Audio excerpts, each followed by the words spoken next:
આજનો ઓડિયો પરમપિતા પરમાત્માને શરણે સમર્પિત કરું છું. આપ સૌની શુભેચ્છા અમારા પર બની રહે તેવી અભ્યર્થના સહ. જય શ્રીમદ નારાયણ.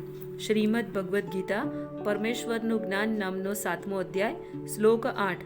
હે કુંતીપુત્ર અર્જુન, હું પાણીમાં સ્વાદ છું, સૂર્ય તથા ચંદ્રનો પ્રકાશ છું, વૈદિક મંત્રોમાં ઓમકાર છું, હું આકાશમાં શબ્દ તથા મનુષ્યમાં સામર્થ્ય છું. આ શ્લોક દર્શાવે છે કે ભગવાન કેવી રીતે પોતાની વિવિધ ભૌતિક તથા આધ્યાત્મિક શક્તિઓ દ્વારા સર્વવ્યાપી રહે છે. પરમેશ્વરની પ્રારંભિક અનુભૂતિ તેમની વિભિન્ન શક્તિઓ દ્વારા થઈ શકે છે અને એ રીતે તેમનો નિરાકાર રીતે સાક્ષાત્કાર થઈ શકે છે. જેવી રીતે સૂર્યલોકમાંના સૂર્યદેવ એક પુરુષ છે અને પોતાની સર્વવ્યાપક શક્તિ સૂર્યપ્રકાશ દ્વારા તેમની અનુભૂતિ થાય છે, તેવી જ રીતે ભગવાન પોતાના ધામમાં વસતા હોવા છતાં તેમની સર્વવ્યાપક શક્તિઓ દ્વારા તેમને અનુભવી શકાય છે. પાણીનો સ્વાદ પાણીનો મૂળભૂત ગુણ છે. કોઈ પણ સમુદ્રનું પાણી પીવા ઈચ્છતું નથી, કારણ કે તે પાણીનો શુદ્ધ સ્વાદ મીઠાના મિશ્રણવાળો હોય છે. પાણીના આકર્ષણનો આધાર તેના સ્વાદની શુદ્ધિ પર રહે છે અને આ વિશુદ્ધિ સ્વાદ એ ભગવાનની એક શક્તિ છે. નિર્વિશેષવાદી જળમાં ભગવાનની ઉપસ્થિતિ જળના સ્વાદને લીધે કરે છે અને સગુણવાદી પણ મનુષ્યની તરસ છીપાવવા માટે આપેલા સુસ્વાદુ જળને કારણે ભગવાનના ગુણગાન કરે છે. પરમેશ્વરની અનુભૂતિ કરવાની એ રીત છે.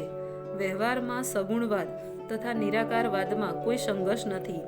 જે ઈશ્વરને જાણે છે તે જાણે છે કે દરેક વસ્તુમાં એક સાથે સગુણ બોધ અથવા નિર્ગુણ બોધ રહે છે અને આમાં કોઈ વિરોધાભાસ હોતો નથી.